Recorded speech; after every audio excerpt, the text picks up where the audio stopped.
আজকে শিখবো এই ম্যাজিক টুল এবং হচ্ছে কুইক সিলেকশন টুল। আমরা আগের পর্বে শিখেছিলাম লেসো টুল। এখানে আমরা একটা ফটো নিয়ে নিই, ফটো নিলে এটা সুবিধা হবে দেখাতে। যখন এই ছবিটা আমরা লক করলাম, এখন এই ছবিটাকে হচ্ছে আমরা পিছনের যে ব্যাকগ্রাউন্ড আর ফটোশপে কাজ করতে হলে এখানে প্রথমে আপনাকে নিতে হবে লেয়ার প্যানেল। লেয়ার প্যানেল এখানে থাকেন না, আপনি উইন্ডো থেকে লেয়ার প্যানেল আনতে পারেন।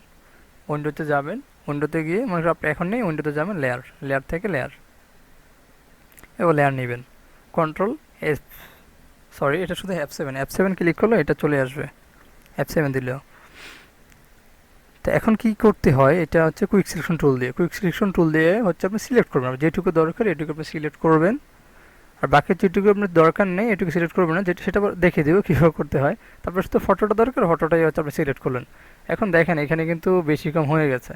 যে বেশি কম হয়ে যায় সেই ক্ষেত্রে এটাকে আপনি এটাকে রাইট বাটন ক্লিক করবেন, এটা যে হ্যান্ড টুলে, যে কীভাবে নামলাম এটাকে হ্যান্ড টুল দিয়ে, অথবা আপনি শর্টকাট দিয়ে স্পেস ক্লিক করে হাত দিয়ে স্পেস ধরবেন বাম হাতে, আর ডান হাতে মাউস পয়েন্টার ধরে এটা ড্র্যাগ করবেন, টানবেন, উপর নিচে উঠাবেন, মাউস যেদিকে টানবেন সেদিকে এটা যাবে।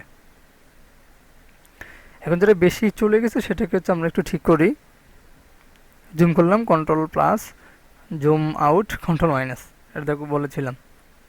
এখন এটাকে রাইট বাটন ক্লিক করুন, মাউসের রাইট বাটন ক্লিক করে সিলেক্ট ইনভার্স, ইনভার্স করলে হচ্ছে সেটা ভিতরে ঢুকবে। এখন প্রসেসটা আগে দেখি একটু, ভিতরে ঢুকে গেছে। এখন আবার সিলেক্ট করলাম, সিলেক্ট করে আর ইনভার্স করলাম, এখন ভিতরে যাবো, যেটুকু দরকার নেই আমরা সেটুকু হচ্ছে সিলেক্ট করবো, সিলেক্ট করে দিব, যে দরকার নেই সেটুকু বাইরে দিয়ে দিব।